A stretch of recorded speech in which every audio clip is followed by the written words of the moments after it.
আসসালামু আলাইকুম। এটিএন বাংলা সংবাদে সবাইকে স্বাগত জানাচ্ছি সীমা খান। শুরুতেই বিআরবি কেবলস সংবাদ শিরোনাম। মতামতের জন্য রাজনৈতিক দলগুলোর কাছে জুলাই সনদের খসড়া পাঠিয়েছে ঐক্যমত্য কমিশন, বাস্তবায়নে ৮ দফা অঙ্গীকারনামা।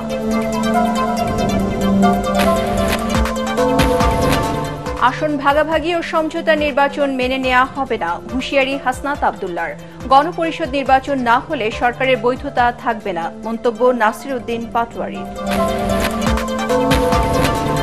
নির্বাচনকে যারা বিলম্বিত করতে চায় তারা দেশের শত্রু, মন্তব্য সালাউদ্দিন আহমেদের। আগামীতে ভোট হবে পিআর পদ্ধতিতে, বললেন মিয়া গোলাম পরওয়ার।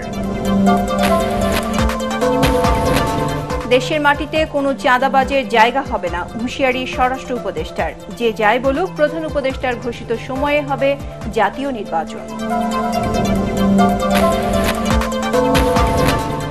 জাতীয় নির্বাচন বিতর্কিত হলে দেশ অনিশ্চয়তায় পড়বে, আশঙ্কা বদিউল আলম মজুমদারের। ভোটের সাথে সম্পৃক্ত সবাইকে দায়িত্বশীল ভূমিকা রাখার তাগিদ বিশ্লেষকদের।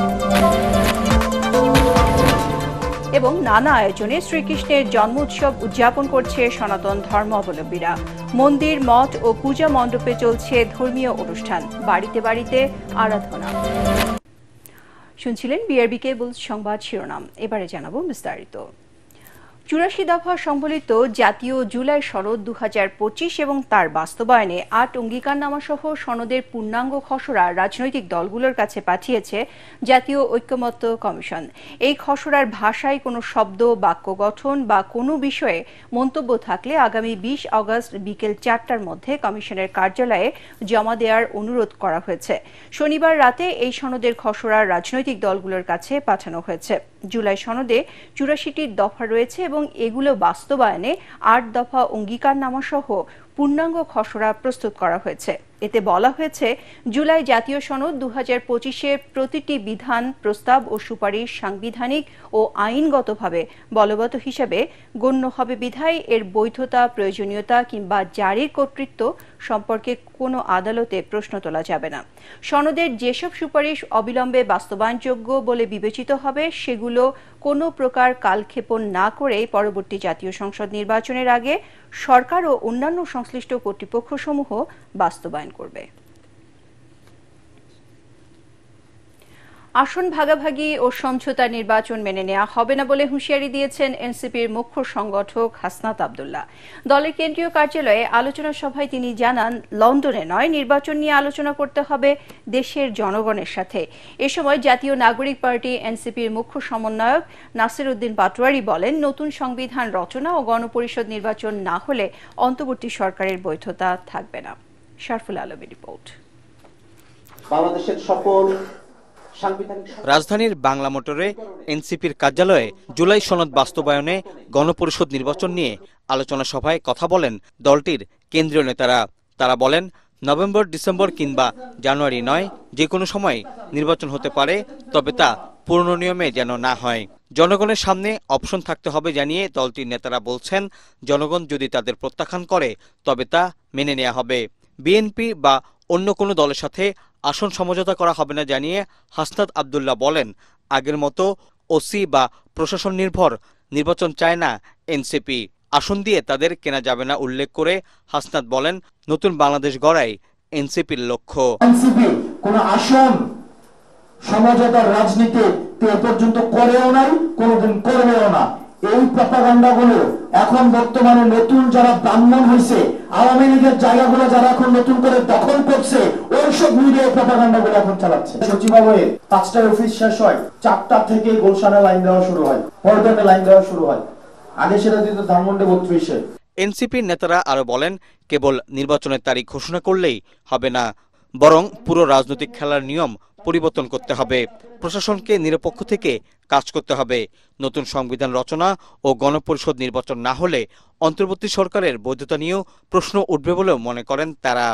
বাংলাদেশের পুরনো দিনের শুধুমাত্র কথার কথা, জুলাই সনদের কাগজে দলিলে সেটা কাগজে বাদ হয়ে থাকবে, তেমন কোন জুলাই সনদ আমরা চাই না। আমরা জুলাই সনদ চাই যেটা পূর্ণাঙ্গ, যেটা কার্যকর এবং এই সরকারের সময় থেকে সেটাকে বাস্তবায়ন করতে হবে। দেশ যদি স্থিতিশীল হয় তাহলে আমাদের একটি সংবিধান আপনি দিয়ে দেন, যদি আপনি দিয়ে দিতে না পারেন তাহলে আপনারও বৈধতা থাকবে না, কারণ আপনি যেই সংবিধানের 106 মাধ্যমে আছেন আপনার বৈধতা খুঁজে পেতে আপনার অনেক কষ্ট হবে। নতুন একটি সংবিধানের জন্য মাঠে নামছি এবং বাংলাদেশের গণপরিষদ যদি কোনো নির্বাচন হয় সেটা গণপরিষদ আগে নির্বাচন হতে হবে। নতুন সংবিধান ছাড়া জনগণের রাষ্ট্র গড়া সম্ভব নয় বলেও মনে করে এনসিপি। বিভিন্ন গণমাধ্যমে উদ্দেশ্য প্রণোদিতভাবে জাতীয় নাগরিক পার্টির নেতাদের বিরুদ্ধে দুর্নীতির খবর ছড়ানো হচ্ছে বলেও অভিযোগ করেন দলটির নেতারা। বসুন্ধরা মিডিয়ার একটা মিডিয়া হচ্ছে কালের কণ্ঠ, প্রতিনিয়ত প্রপাগান্ডা চালাই যাচ্ছে। এটা কে দখল করছে এটা আপনারা ইতিমধ্যেই জানেন। শরফুল আলম, এটিএন বাংলা, ঢাকা। গণতন্ত্রের বিপক্ষের শক্তিরা নির্বাচন বিলম্ব করতে চায় বলে মন্তব্য করেছেন বিএনপির স্থায়ী কমিটির সদস্য সালাউদ্দিন আহমেদ। পল্টনে বিএনপির কেন্দ্রীয় কার্যালয়ে একথা বলেন তিনি। রাজধানীতে পৃথক আরেক অনুষ্ঠানে দলটির স্থায়ী কমিটির সদস্য মঈন খান বলেন, একটি সুষ্ঠু নির্বাচনের জন্য অন্তর্বর্তী সরকারকে দেয়া সহযোগিতার ওয়াদা রেখেছে বিএনপি। এতে শেখ হাসিনা পালিয়ে গেলেও তার ভূত নতুন চেতনা নিয়ে ভর করেছে বলে মন্তব্য করেছেন রুহুল কবির রিজভী। আরও জানাচ্ছেন মুশফিকুর রহমান। জুলাই আগস্ট গণ অভ্যুত্থানের বর্ষপূর্তি উপলক্ষে জাতীয় প্রেস ক্লাবে আলোচনা সভার আয়োজন করে ঢাকা কলেজের প্রাক্তন ছাত্ররা। একটি দেশ করার প্রচেষ্টা চলছে। অনুষ্ঠানে বিএনপির সিনিয়র যুগ্ম মহাসচিব রুহুল কবির রিজভী বলেন, দেশে আবারও একদলীয় শাসন ব্যবস্থা কায়েমের ষড়যন্ত্র চলছে। শেখ হাসিনার পালিয়ে গেলেও তার ভূত, তার আত্মারা আবার নতুন করে নতুন কায়দায় নতুন চেতনায় তারাই তো আবার ভর করেছে। এইটার জন্য তো ছেলেরা জীবন দেয়নি।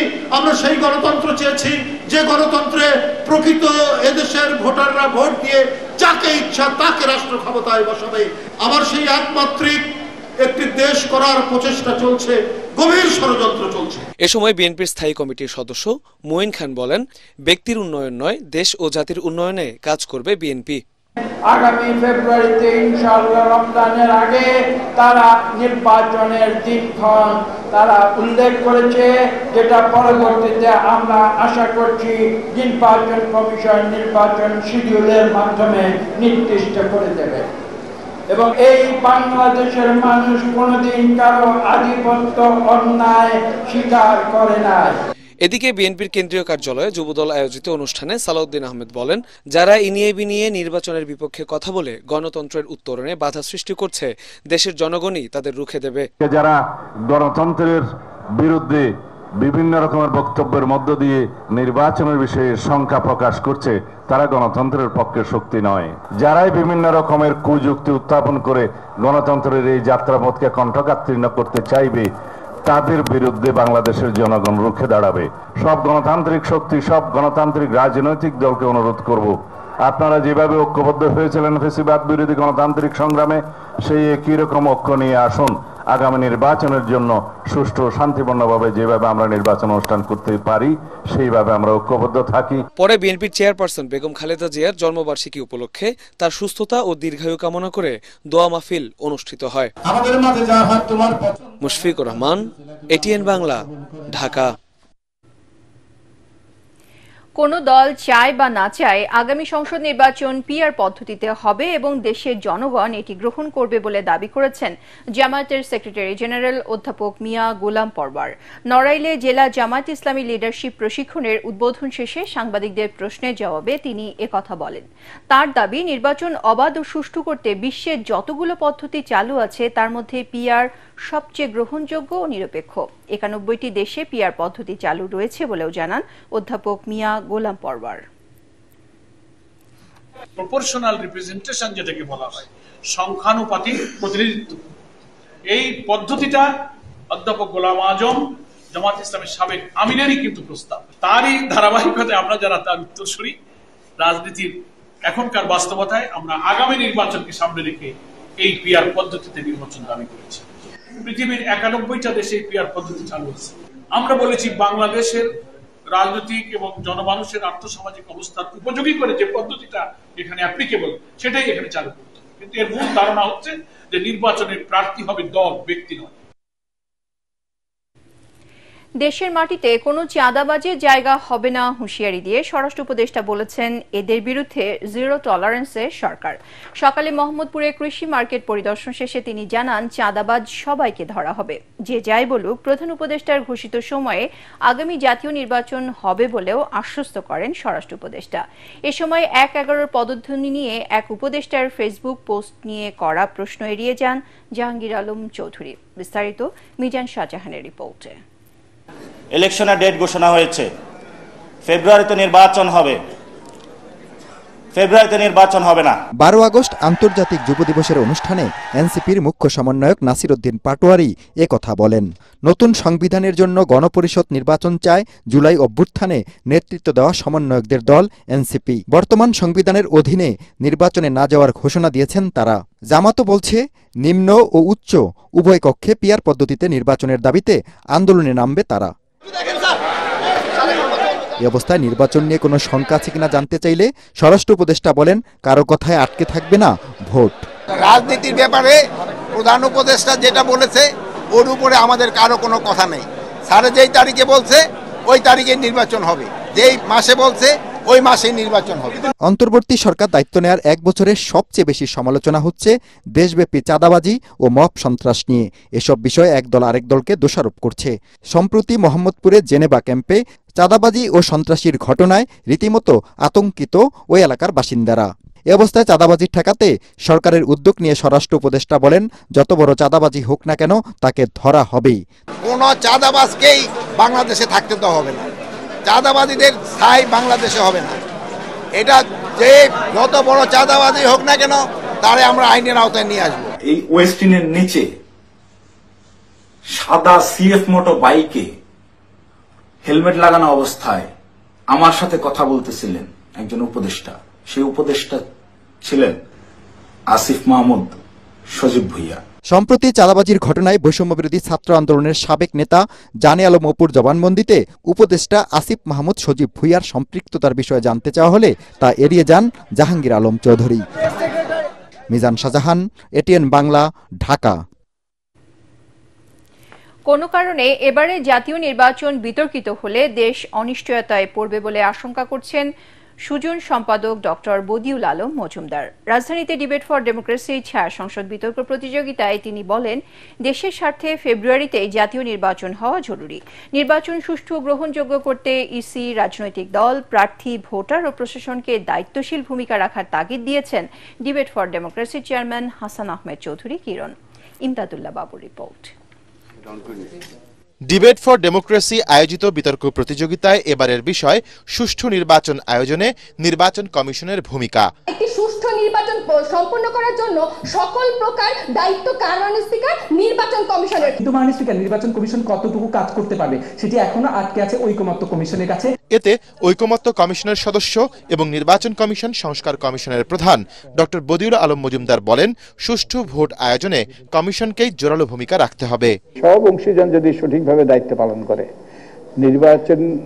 নির্বাচনী মর্যাদার সমতল হয় এবং নিরাপদ হয়, আমার তো মনে হয় না, আমার মনে হয় মানুষ লাইন ধরে আবারও দাঁড়িয়ে ভোট দেবে। আওয়ামী লীগ নির্বাচন করতে পারবে কি পারবে না সেটা আইনি প্রক্রিয়া শুরু হবে এবং তার প্রেক্ষিতে সরকার এবং নির্বাচন কমিশন সেই সিদ্ধান্ত নেবে। আমি আশা করি তারা সঠিক সিদ্ধান্ত নেবে, সময় বলে দেবে। তারা যদি আইনি প্রক্রিয়া কি সিদ্ধান্ত হয় তার প্রেক্ষিতে এটা মতামত দেওয়া যাবে। অনুষ্ঠানের সভাপতি ডিবেট ফর ডেমোক্রেসির চেয়ারম্যান হাসান আহমেদ চৌধুরী কিরণ বলেন, লেভেল প্লেইং ফিল্ড তৈরি করতে না পারলে 40,000 বডি ক্যামেরা বসিয়েও নির্বাচন সুষ্ঠু করা যাবে না।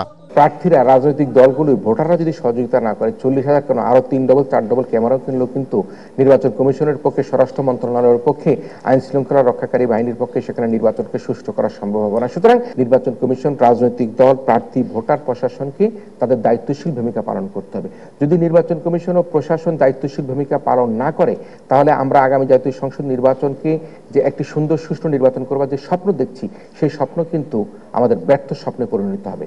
ত্রয়োদশ সংসদ নির্বাচন সুষ্ঠু না হলে দেশের ভবিষ্যৎ নিয়ে শঙ্কার কথাও জানান বক্তারা। সুষ্ঠু, নিরপেক্ষ, গ্রহণযোগ্য হওয়াটা জরুরি, আমাদের সকলের জন্য এটা গুরুত্বপূর্ণ।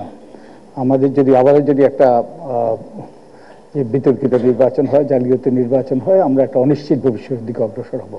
তাই এই নির্বাচনটা অত্যন্ত গুরুত্বপূর্ণ। নির্বাচন হইতে হবে এবং ফেব্রুয়ারির মধ্যে নির্বাচন হওয়াটা জরুরি। আমি আশা করি তাই ঘটবে। যে ফ্যাসিস্ট বাংলাদেশকে 100 বছর পিছিয়ে দিয়ে গেছে, সেই ফ্যাসিস্টের বিরুদ্ধে যখন কোনো কিছু বাংলাদেশে আবার দেখতে পাবে, তারা কিন্তু একত্রিত হয়ে যাবে। সুতরাং আমরা কি নির্বাচন করলে আমাদের দায়িত্ব শেষ হয়ে যাবে? নির্বাচন পরবর্তীকালীন সময় আমাদের কি হবে? নির্বাচন পরবর্তী সময় যারা ক্ষমতা আসবেন তারা কি আসলে জুলাই সনদকে বাস্তবায়ন করবেন কিনা? নির্বাচন পরবর্তী সময় যারা ক্ষমতা আসবেন, তারা যে কথাগুলো বলে এখন ক্ষমতা আসছেন, যারা এতদিন জুলুমের শিকার হয়েছেন, তারা কি আবার পাল্টা জুলুম করবে কিনা? সেই জায়গাগুলো কিন্তু আমাদেরকে এখন চিন্তা ভাবনা করতে হবে। প্রতিযোগিতায় স্যার সলিমুল্লাহ মেডিকেল কলেজকে হারিয়ে ইউনিভার্সিটি অব বিজনেস অ্যান্ড টেকনোলজির বিতার্কিকরা বিজয়ী হন। ইমদাদুল্লাহ বাবু, ATN বাংলা, ঢাকা। ঢাকা বিশ্ববিদ্যালয় কেন্দ্রীয় ছাত্র সংসদ ডাকসু নির্বাচনে ভোট নির্বিঘ্ন করতে কেন্দ্রীয় পুনর্বিন্যাস হতে পারে বলে জানিয়েছেন চিফ রিটার্নিং কর্মকর্তা ডক্টর জসিমউদ্দিন। দুপুরে সিনেট ভবনে সাংবাদিকদের তিনি একথা জানান। আগের সিদ্ধান্ত অনুযায়ী 6টি কেন্দ্রে ভোট নেওয়ার কথা জানিয়েছিল কমিশন। ডাকসুর মনোনয়নপত্র বিতরণের পঞ্চম দিনে 18 জন ফর্ম সংগ্রহ করেছেন। এ নিয়ে মোট 61 জন শিক্ষার্থী মনোনয়ন নিলেন। এর মধ্যে ভিপি পদে 1 জন নারী সহ 14 শিক্ষার্থী ফর্ম নিলেন। মনোনয়নপত্র নেওয়ার শেষ দিন 18 আগস্ট, আর জমা দিতে হবে 19 আগস্টের মধ্যে। ছাত্রছাত্রীরা কোনোভাবে যাতে বলতে না পারে এখানে বেশি ওখানে কম, আমরা যাতে সমানভাবে কোনো ধরনের কি বলবো হ্যাজার্ড যাতে সৃষ্টি না হয়, আমরা সেটা নিরসন করেই ভোট কেন্দ্র বাড়িয়ে যাতে সুষ্ঠুভাবে ভোট দিতে পারে সে ব্যবস্থা আমরা করব। অবশেষে চালু হলো বহু প্রতীক্ষিত চট্টগ্রাম থেকে ঢাকা পাইপলাইনের মাধ্যমে জ্বালানি তেল সরবরাহ কার্যক্রম। এর মাধ্যমে রাজধানী সহ আশপাশের এলাকায় নিরাপদ, দ্রুত এবং নিরবচ্ছিন্ন জ্বালানি সরবরাহ নিশ্চিত করা সম্ভব হবে বলে জানিয়েছে কর্তৃপক্ষ। উদ্বোধন করেন জ্বালানি উপদেষ্টা ফাউজুল কবির খান। চট্টগ্রাম থেকে আরো জানাচ্ছেন সৈয়দ তামিম মাহমুদ। দেশের জ্বালানি তেলের চাহিদা বছরে প্রায় 65 লাখ মেট্রিক টন। এতদিন এই জ্বালানির সিংহভাগই পরিবহন হতো নৌপথে, আর এতে ব্যয় হতো প্রায় 400 কোটি টাকা। দেশের বিভিন্ন কোম্পানির 180টি অয়েল ট্যাঙ্কারের মাধ্যমে 50টি ডিপোতে এই জ্বালানি সরবরাহ করাও ছিল একটি বড় চ্যালেঞ্জ। পরিবহনের এই বিপুল পরিমাণ খরচ আর ভোগান্তি কমাতে কয়েক ধাপ ট্রায়াল সম্পন্নের পর এবার দেশের ইতিহাসে প্রথমবারের মতো পাইপলাইনের মাধ্যমে চট্টগ্রাম থেকে ঢাকায় শুরু হলো জ্বালানি তেল সরবরাহের কার্যক্রম, যার মধ্য দিয়ে দেশের জ্বালানি নিরাপত্তায় আরেক ধাপ এগিয়ে গেল বাংলাদেশ। এর মাধ্যমে চট্টগ্রাম থেকে ঢাকায় বছরে সরবরাহ করা যাবে সর্বোচ্চ 27 লাখ মেট্রিক টন ডিজেল। আমাদের যে জ্বালানি খাতে যে পরিবহন ব্যবস্থার ক্ষেত্রে 0.17% যে সিস্টেম ছিল, সেক্ষেত্রে এটা কমে আসবে 0.5%, অর্থাৎ এখানে প্রায় আমাদের 48 কোটি টাকা সাশ্রয় হবে সরকারের। 3699 কোটি টাকা ব্যয়ের এই প্রকল্পটি পদ্মা অয়েলের তত্ত্বাবধানে বাস্তবায়ন করেছে সেনাবাহিনীর 24 ইঞ্জিনিয়ারিং কনস্ট্রাকশন ব্রিগেড। তবে প্রকল্পটি পরিচালনা করবে নবগঠিত পাইপলাইন ট্রান্সপোর্টেশন কোম্পানি।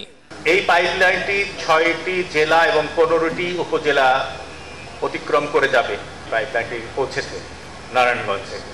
এই দীর্ঘ পাইপলাইনের নিরাপত্তা কিন্তু আমাদের একটা বড় চ্যালেঞ্জ। এ সময় প্রকল্প বাস্তবায়নে বিদেশি নির্ভরতা কমিয়ে নিজস্ব সক্ষমতা বাড়াতে হবে বলে জানান জ্বালানি উপদেষ্টা। প্রত্যেক সময় আমরা কিন্তু অন্য ঠিকাদারদের, অন্য দেশের ঠিকাদারদের উপর নির্ভরশীল। এই নির্ভরশীলতাকে কমাতে হবে যদি আমরা প্রকৃত উন্নয়ন করতে চাই। আমরা যদি আমাদের ইঞ্জিনিয়ারদেরকে, প্রযুক্তি যারা শিক্ষিত তাদেরকে যদি আমরা ব্যবহার করি, তাহলে আমরা এটা করতে পারবো। বাংলাদেশ পেট্রোলিয়াম কর্পোরেশন বিপিসির আশা এই প্রকল্পের ব্যয় উঠে আসতে সময় লাগবে 16 বছর। বৃষ্টি নদীর তলদেশে স্থাপন করা পাইপলাইনের মাধ্যমে চট্টগ্রাম থেকে ঢাকার ফতুল্লায় যাবে এই জ্বালানি তেল। এর মাধ্যমে প্রতি বছর জ্বালানি পরিবহন ব্যয়ে সাশ্রয় হবে প্রায় 314 কোটি টাকা। এই কার্যক্রমের মাধ্যমে দেশের জ্বালানি খাতের ইতিহাসে বৈপ্লবিক পরিবর্তন আসবে বলে মনে করছেন সংশ্লিষ্টরা। সৈয়দ তামিম মাহমুদ, ATN বাংলা, চট্টগ্রাম। নানা আয়োজনে জন্মাষ্টমীর উৎসব উদযাপন করছেন সনাতন ধর্মের অনুসারীরা। শ্রীকৃষ্ণের জন্মদিনে বিভিন্ন মন্দির, মঠ ও পূজা মণ্ডপে চলছে ধর্মীয় অনুষ্ঠান। শোভাযাত্রা, গীতাযজ্ঞ, কীর্তন, আরতি, প্রসাদ বিতরণ ছাড়াও বাড়িতে বাড়িতে চলছে আরাধনা। হিন্দু ধর্মাবলম্বীদের মতে অত্যাচারী ও দুর্জনের বিরুদ্ধে শান্তিপ্রিয় মানুষের অধিকার প্রতিষ্ঠার লক্ষ্যে কংসের কারাগারে জন্ম নেন শ্রীকৃষ্ণ।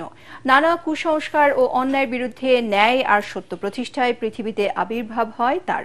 বিস্তারিত খায়রুল ইসলামের রিপোর্টে। ভক্তের বিশ্বাস শ্রীকৃষ্ণ শুধু দেবতা নয়, তিনি প্রেমের প্রতীক, ন্যায়ের যোদ্ধা এবং সত্যের আলো। শ্রীকৃষ্ণের জন্মদিনেই জন্মাষ্টমী উৎসব পালন করে সনাতন ধর্মের অনুসারীরা। ভক্তদের কাছে জন্মাষ্টমী শুধু ধর্মীয় উৎসব নয়, এ যেন ভক্তির উচ্ছ্বাস, আনন্দের জোয়ার আর মানবতার এক মহা মিলন ক্ষেত্র। সনাতন ধর্মাবলম্বীদের মতে প্রায় ৫,৫০০ বছর আগে দাপর যুগে ভাদ্র মাসের কৃষ্ণপক্ষের অষ্টম তিথিতে শ্রীকৃষ্ণ আবির্ভূত হন। জন্মাষ্টমী উপলক্ষে ভোর থেকেই রাজধানী ঢাকেশ্বরী জাতীয় মন্দির সহ সারা দেশের প্রতিটি মন্দিরে শুরু হয় পূজা অর্চনা, গীতা পাঠ আর ভজন কীর্তন। শিশু থেকে বৃদ্ধ সকলেই অংশ নেন এই আয়োজনে। ভক্তরা প্রার্থনা করেন মানব কল্যাণ ও বিশ্ব শান্তির জন্য। ভগবান শ্রীকৃষ্ণ দুষ্টের দমন, সৃষ্টের পালন, এরই লক্ষ্যে এ দেশে ধরাধামে তার আগমন হয়। সারা বিশ্বের মানুষ সাম্প্রদায়িক সহিংসতা ভুলে আমরা যাতে সম্প্রীতি এবং শান্তিতে বসবাস করতে পারে। চারিদিকেই তো অরাজকতা ভরেই থাকে, এটাই চাচ্ছি যে সুন্দরভাবে মানুষ যাতে বেঁচে থাকে। জন্মাষ্টমীতে দুদিন ব্যাপী নানা অনুষ্ঠানের আয়োজন করেছে মহানগর সার্বজনীন পূজা কমিটি। এই দেশের মানুষ অসাম্প্রদায়িক, হিন্দু, মুসলমান, বৌদ্ধ, খ্রিস্টান, আমরা সবাই ধর্ম যার যার রাষ্ট্র সবার এই বিশ্বাসী। ঢাকেশ্বরী মন্দির সংলগ্ন পলাশীর মোড়ে জন্মাষ্টমীর শোভাযাত্রা উদ্বোধন করেন সেনা প্রধান জেনারেল ওয়াকারুজ্জামান সহ নৌ ও বিমান বাহিনীর প্রধান। এই দেশের প্রতিটা অধিকার, আমাদের সবার অধিকার এই দেশের উপরে আছে এবং সেভাবেই আমরা আমাদের সামনের সোনালী দিনগুলো দেখতে চাই। শোভাযাত্রায় অংশ নেওয়ার জন্য দেশের বিভিন্ন প্রান্ত থেকে ছুটে আসে শ্রীকৃষ্ণের অসংখ্য ভক্ত। এ সময় তারা রঙিন সাজসজ্জা ও ঢাকঢোল আর কীর্তনে মুখরিত করে তুলে ঢাকার পথঘাট। খায়রুল ইসলাম, এটিএন বাংলা, ঢাকা। শেষ হয়েছে বাংলাদেশ চীন মৈত্রী সম্মেলন কেন্দ্রে অনুষ্ঠিত ৩ দিনব্যাপী জাতীয় হজ ও ওমরা মেলা। এবারের মেলার উদ্বোধন করেন ধর্ম উপদেষ্টা ডক্টর আফম খালিদ হোসেন। সমাপনী দিনে সংবাদ সম্মেলনে হাব সভাপতি সৈয়দ গোলাম সরওয়ার বলেন, হজের কোটা পূরণে কমাতে হবে বিমানের টিকেটের ভাড়া। এছাড়া সুষ্ঠু হজ আয়োজনে বাড়ি ভাড়া ও ক্যাটারিং সার্ভিস বাতিলের ও দাবি জানান হাব সভাপতি। এ সময় বিগত সময়ে হজের নামে শত শত কোটি টাকা লোপাট করা হয়েছে বলে অভিযোগ করেন হাব মহাসচিব ফরিদ আহমদ মজুমদার। বাড়ি ভাড়া যদি মহল্লার মাধ্যমে করি তা আমরা কি জন্য এখানে লাইসেন্স নিয়ে বসে আছি? সুতরাং এটাও অমিট করতে হবে। বাড়ি ভাড়া এবং ক্যাটারিং আগের মতো করতে হবে। রাজশাহী নগরীর একটি বাড়িতে সাঁড়াশি অভিযান চালিয়ে অস্ত্র বিস্ফোরক তৈরির সরঞ্জাম উদ্ধার করেছে সেনাবাহিনী। সকাল থেকে নগরীর কাদিরগঞ্জ এলাকার ডক্টর ইংলিশ নামের ওই প্রতিষ্ঠানটি ঘিরে রাখে সেনাবাহিনীর 40 ইস্ট বেঙ্গলের একটি দল। সেখানে কোচিং সেন্টার পরিচালনা করেন সাবেক মেয়র AHM খায়রুজ্জামান লিটনের চাচাতো ভাই মুনতাসিরুল অনিন্দ। ডক্টরস ইংলিশ নামের ওই প্রতিষ্ঠানে অভিযান চালিয়ে 2টি বিদেশি ইয়ারগান, একটি রিভলভার, ইয়ারগান সীসা 3 বক্স, ম্যাগনেট একটি, দেশীয় অস্ত্র 6টি, GPS একটি, ওয়াকিটকি 4টি, ট্রাজার গান একটি, সিম কার্ড 10টি, বায়োনোকুলার একটি, বিস্ফোরক তৈরির সরঞ্জাম, পাসপোর্ট, NID, মনিটর 6টি, কম্পিউটার 3টি, স্ক্যানার 3টি ও মদের বোতল 35টি উদ্ধার করা হয়েছে। রাজনৈতিক দলগুলো সংস্কার বাস্তবায়নে ব্যর্থ হয়েছে বলে মন্তব্য করেছেন ইসলামী ছাত্র শিবিরের কেন্দ্রীয় সভাপতি জাহিদুল ইসলাম। সকালে রংপুর জেলা শিল্পকলা একাডেমি মিলনায়তনে মহানগর ছাত্র শিবির আয়োজিত SSC ও দাখিল পরীক্ষায় GPA 5 প্রাপ্ত কৃতী শিক্ষার্থীদের সংবর্ধনা অনুষ্ঠান শেষে তিনি একথা বলেন। তার মতে, জুলাই চেতনাকে ধারণ করে যেসব সংস্কার গত 1 বছরে হওয়ার কথা ছিল, কিন্তু রাজনৈতিক দলগুলোর ভেতরে এ বিষয়ে সদিচ্ছা দেখা যাচ্ছে না। ছাত্র শিবিরের কেন্দ্রীয় স্থানীয় নেতারা অনুষ্ঠানে উপস্থিত ছিলেন। জুলাই স্পিডকে ধারণ করে যে সংস্কারগুলো গত 1 বছরে হয়ে যাওয়ার কথা ছিল এবং ফেসিবাদের যে ফ্রেমিং এখানে তৈরি করা হয়েছে, যে স্ট্রাকচারটা গত 15 বছর তৈরি হয়েছে, এটাকে ভেঙে একটি নতুন জুলাই স্পিডকে ধারণ করে একটা প্রেম দাঁড় করানোর কথা ছিল। কিন্তু এখানে দুঃখজনক হলো যে রাজনৈতিক দলগুলোর ভিতরে আমরা সেই সদিচ্ছা, সেই উদারতার ঘাটতি পরিলক্ষিত হয়েছে।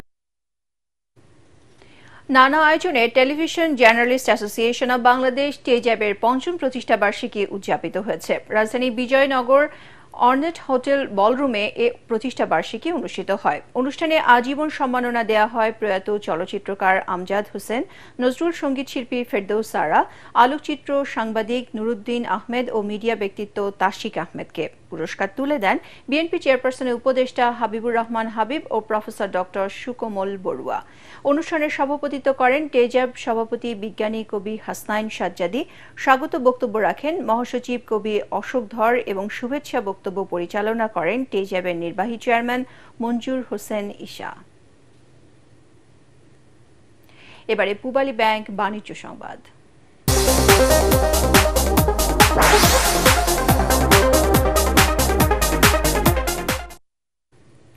সিলেটের একটি গ্রামের মাটি ও বালুর নিচ থেকে লুট হওয়া ২.৫ লাখ ঘনফুট পাথর উদ্ধার করেছে প্রশাসন। সকাল থেকে অভিযান চালিয়ে সিলেট সদর উপজেলার ধুপাগুল পয়েন্ট এলাকার বিভিন্ন ক্রাশার মিল ও মহালদি গ্রাম থেকে এসব পাথর উদ্ধার করা হয়। বিষয়টি নিশ্চিত করেছেন সিলেট সদর উপজেলার সহকারী কমিশনার ভূমি সরকার মামুনুর রশিদ। এসব পাথর ভোলাগঞ্জ সাদা পাথর পর্যটন স্পটে ফেলা হবে বলে জানান তিনি। এর আগে শুক্রবার দিনভর কোম্পানিগঞ্জের বিভিন্ন স্থানে অভিযান চালিয়ে প্রায় ১ লাখ ঘনফুট পাথর উদ্ধার করা হয়। সদর উপজেলা নির্বাহী কর্মকর্তা খসনুর রুবায়েতের নেতৃত্বে এ অভিযান পরিচালনা করা হয়। এদিকে পাথর লুটের ঘটনায় ৫ জনকে গ্রেপ্তার করেছে কোম্পানিগঞ্জ থানা পুলিশ। এর আগে শুক্রবার ১৫০০ জনকে আসামি করে কোম্পানিগঞ্জ থানায় মামলা দায়ের করেন খনিজ সম্পদ উন্নয়ন ব্যুরোর মহাপরিচালক মোহাম্মদ আনোয়ারুল হাবিব। এখন আল আরাফ ইসলামী ব্যাংক অর্থ সংবাদ।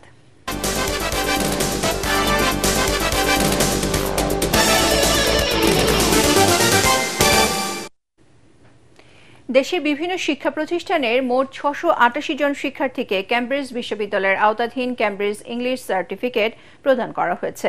রাজধানী ইন্টারন্যাশনাল কনভেনশন সিটি বসুন্ধরায় আয়োজিত এক অনুষ্ঠানে এই সনদ প্রদান করা হয়। ক্যামব্রিজ ইংলিশ ও এডুকেশন ইন্টারন্যাশনালের যৌথ উদ্যোগে আয়োজিত এই Cambridge English certificate award ceremony ২০২৫-এ প্রধান অতিথি ছিলেন ব্র্যাক বিশ্ববিদ্যালয়ের উপাচার্য professor doctor Syed Farhat Anwar.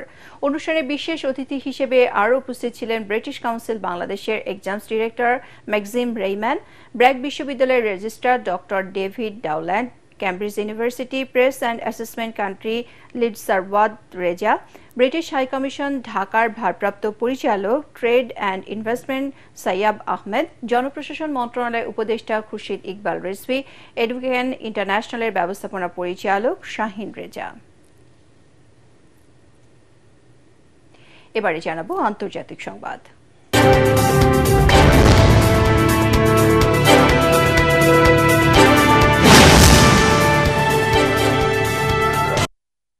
Russia Ukraine যুদ্ধ বন্ধের কোনো ঘোষণা বা চুক্তি ছাড়াই শেষ হলো ট্রাম্প ও পুতিনের বহুল প্রত্যাশিত বৈঠক। বাংলাদেশ সময় রাত ১:৩০টায় যুক্তরাষ্ট্রের আলাস্কায় এলম্যানডর্ফ রিচার্ডসন সামরিক ঘাঁটিতে বৈঠক শেষে যৌথ সংবাদ সম্মেলনে রুশ প্রেসিডেন্ট বলেন, যুদ্ধ বন্ধের আগে ইউক্রেনের সাথে সংঘাতের আসল কারণগুলো নিরসন করতে হবে। এ সময় মার্কিন প্রেসিডেন্ট বলেন, আলোচনা ফলপ্রসূ হলেও এখনও কিছু বিষয় অমীমাংসিত রয়েছে। যুদ্ধ বন্ধের চুক্তিতে পৌঁছাতে ইউক্রেনের প্রেসিডেন্ট জেলেনস্কি ও ন্যাটো নেতাদের সঙ্গে আলোচনার কথা জানান ট্রাম্প। বিস্তারিত শরীফুল ইসলামের প্রতিবেদনে।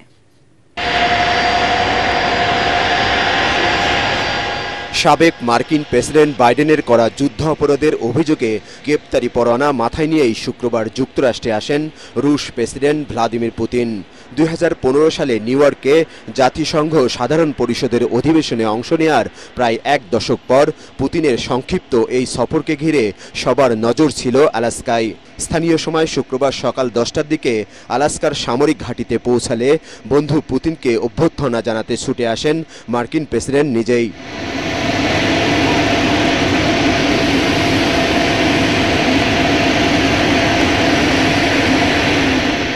টানা প্রায় ৩.৫ ঘন্টার বৈঠকের পর যৌথ সংবাদ সম্মেলনে আসেন দুই নেতা। শুরুতেই পুতিনকে কথা বলার সুযোগ দেন মার্কিন এই ধনকুবের। রুশ প্রেসিডেন্ট তার বক্তব্যের সূচনাতেই ধন্যবাদ জানান ট্রাম্পকে। দুদেশের সম্পর্কের ভিত্তিগুলো সামনে আনেন পুতিন। ট্রাম্প তার দেশের সমৃদ্ধির বিষয়ে মনোযোগী, তবে তিনি এটাও বুঝেছেন রাশিয়ারও নিজের স্বার্থ রয়েছে। যুক্তরাষ্ট্র ও রাশিয়া মহাসাগর দ্বারা আলাদা হলেও তারা খুব কাছের প্রতিবেশী। পরে ইউক্রেনে সামরিক অভিযানের পটভূমি তুলে ধরেন বিশ্বের অন্যতম ক্ষমতাধর এই নেতা। ইউক্রেনের সাথে যুদ্ধ বন্ধে আমিও আন্তরিক। যদি দীর্ঘস্থায়ী কোনো চুক্তি করতে হয় তাহলে যেসব কারণে আমি ইউক্রেনে হামলা চালিয়েছি সেই সমস্যার মূল উৎপাটন করতে হবে। সংবাদ সম্মেলনে যুক্তরাষ্ট্রের সঙ্গে রাশিয়ার সম্পর্কের অবনতি নিয়েও কথা বলেন রুশ প্রেসিডেন্ট। পুতিনের বক্তব্য শেষ হলে কথা বলা শুরু করেন ডোনাল্ড ট্রাম্প। আলোচনায় অনেক বিষয়ে একমত হলেও কোনো চুক্তি বা যুদ্ধ থামানোর ঘোষণা দেননি মার্কিন প্রেসিডেন্ট। আমাদের আলোচনা অনেক ফলপ্রসূ হয়েছে, কিন্তু আমরা শেষ পর্যায়ে পৌঁছাইনি। আমি এখন ইউক্রেনের প্রেসিডেন্ট ও ন্যাটো মিত্রদের সঙ্গে কথা বলবো। চুক্তি শেষ পর্যন্ত তাদের উপর নির্ভর করবে এবং তাদের রাজি হতে হবে। 2020 সালের নির্বাচনে যুক্তরাষ্ট্রের প্রেসিডেন্ট থাকলে ইউক্রেন যুদ্ধ শুরুই হতো না বলে দাবি করেন ট্রাম্প। আমি প্রেসিডেন্ট থাকলে রাশিয়ার সাথে ইউক্রেনের কখনোই যুদ্ধ লাগতে দিতাম না। এতে আমাদের অর্থনীতি এবং ইউরোপের অনেক ক্ষতি হয়েছে, যা আমরা দ্রুতই কাটিয়ে উঠতে চাই। Thank you so much. 2022 সালে ইউক্রেনে সর্বাত্মক সামরিক অভিযান শুরু করে রাশিয়া। এই যুদ্ধ ঘিরে মস্কোর সঙ্গে যুক্তরাষ্ট্রের সম্পর্ক তলানিতে গিয়ে ঠেকে। যুদ্ধক্ষেত্রে রুশ বাহিনীকে প্রতিরোধের জন্য ইউক্রেনকে বিপুল আধুনিক সমরাস্ত্র সরবরাহ করে বাইডেন প্রশাসন। সেই সঙ্গে রাশিয়ার উপর নানা ধরনের নিষেধাজ্ঞা দেয় যুক্তরাষ্ট্র ও তার পশ্চিমা মিত্ররা। কার্যত রাশিয়াকে সারা দুনিয়া থেকে বিচ্ছিন্ন করে রাখার সর্বাত্মক চেষ্টা চালায় বাইডেন প্রশাসন। অবশেষে সেই সম্পর্কে কিছুটা জোড়া লাগালেন মার্কিন president Donald Trump. Shariful Islam, ATN Bangla.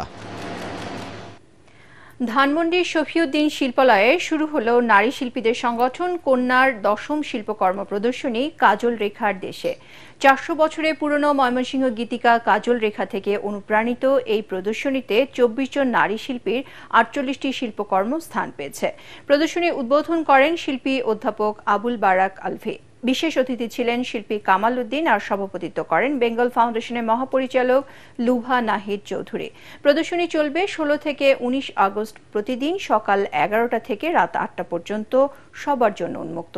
কন্যার প্রতিষ্ঠাতা ও সভাপতি শাকিলা খান চয়ন জানান, নারী শিল্পীদের সৃজনশীলতা দেশ বিদেশে তুলে ধরায় এ আয়োজনের উদ্দেশ্য। এবারে খেলার খবর।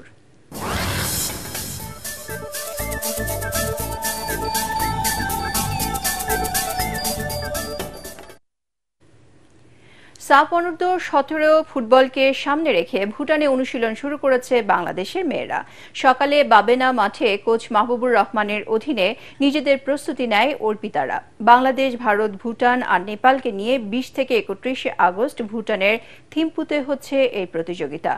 রাউন্ড রবিন পদ্ধতিতে এক দল অন্য দলের সঙ্গে দুবার মুখোমুখি হবে। সর্বোচ্চ পয়েন্টধারীর হাতে উঠবে শিরোপা। এই টুর্নামেন্টের বর্তমান চ্যাম্পিয়ন বাংলাদেশ। গতবার তারা নেপালে অনূর্ধ্ব 16 পর্যায়ে শিরোপা জেতে। এবার ইয়ারজান অর্পিতাদের লক্ষ্য অনূর্ধ্ব 17 পর্যায়ে ট্রফিটাও উঁচিয়ে ধরা। 20 আগস্ট প্রথম ম্যাচে বাংলাদেশের প্রতিপক্ষ ভুটান। 15 দলের শতাধিক খেলোয়াড়ের অংশগ্রহণে শেষ হল জুলাই গণঅভ্যুত্থান দিবস উপলক্ষে আয়োজিত বাসা আপ প্রতিযোগিতা। সকালে মোহাম্মদপুর মডেল স্কুল অ্যান্ড কলেজে এর উদ্বোধন করেন প্রতিষ্ঠানটির অধ্যক্ষ প্রফেসর মোহাম্মদ নজরুল ইসলাম। এতে বালক জুনিয়র বিভাগে স্বর্ণপদক জেতেন মোহাম্মদ সাজ্জাদ, তার বালিকার সিনিয়র বিভাগে শ্রেষ্ঠত্বের মুকুট পড়েন আমেনা তাসনিম রহমান। এছাড়া বালিকা জুনিয়র বিভাগে স্বর্ণ জেতেন সামিয়া। এ সময় উপস্থিত ছিলেন বাসাপের প্রতিষ্ঠাতা খালেদ মনসুর চৌধুরী, অ্যাসোসিয়েশনের সাধারণ সম্পাদক কাজী আরাফাত মাহমুদ সহ অন্যান্যরা। একটি ঘোষণা। এটিএন বাংলার নাম ব্যবহার করে সাংবাদিক পরিচয়ে কতিপয় ব্যক্তির বিরুদ্ধে সংবাদ সংগ্রহের নামে দেশের বিভিন্ন স্থানে চাঁদাবাজির অভিযোগ পাওয়া যাচ্ছে। এ ধরনের চাঁদাবাজ ও ভুয়া নাম ব্যবহারকারীদের নিকটস্থ থানায় সোপর্দ করার জন্য অনুরোধ জানাচ্ছে এটিএন বাংলা কর্তৃপক্ষ। এছাড়াও প্রতিষ্ঠানটিতে সাংবাদিক ও জনবল নিয়োগের ভুয়া বিজ্ঞাপন দিয়ে একটি চক্র প্রতারণা করছে। বর্তমানে এটিএন বাংলায় কোনো ধরনের নিয়োগ প্রক্রিয়া চলছে না। নিয়োগ নিয়ে কারোর সাথে আর্থিক লেনদেন না করার অনুরোধ জানাচ্ছে এটিএন বাংলা কর্তৃপক্ষ। এরই সাথে শেষ করছি সংবাদ। তার আগে বিআরবি কেবল শিরোনামগুলো আরও একবার। মতামতের জন্য রাজনৈতিক দলগুলোর কাছে জুলাই সনদের খসড়া পাঠিয়েছে ঐক্যমত্য কমিশন, বাস্তবায়নে ৮ দফা অঙ্গীকারনামা।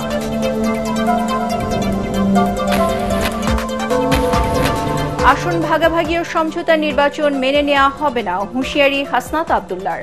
গণপরিষদ নির্বাচন না হলে সরকারের বৈধতা থাকবে না, মন্তব্য নাসির উদ্দিন পাটোয়ারি।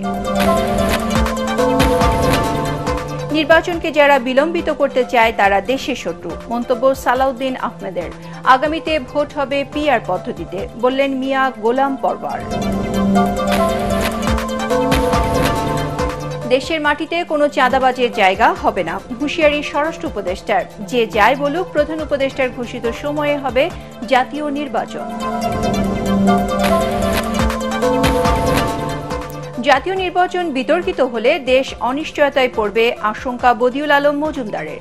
ভোটের সাথে সম্পৃক্ত সবাইকে দায়িত্বশীল ভূমিকা রাখার তাগিদ বিশ্লেষকদের। এবং নানা আয়োজনে শ্রীকৃষ্ণের জন্মোৎসব উদযাপন করছে সনাতন ধর্মাবলম্বীরা। মন্দির, মঠ ও পূজা মণ্ডপে চলছে ধর্মীয় অনুষ্ঠান, বাড়িতে বাড়িতে আরাধনা। পরবর্তী সংবাদ দেখার আমন্ত্রণ জানিয়ে এখনকার মতো শেষ করছি। এটিএন বাংলা সংবাদ ইউটিউবে দেখতে ব্রাউজ করুন youtube/ATN বাংলা নিউজ। ধন্যবাদ সবাইকে।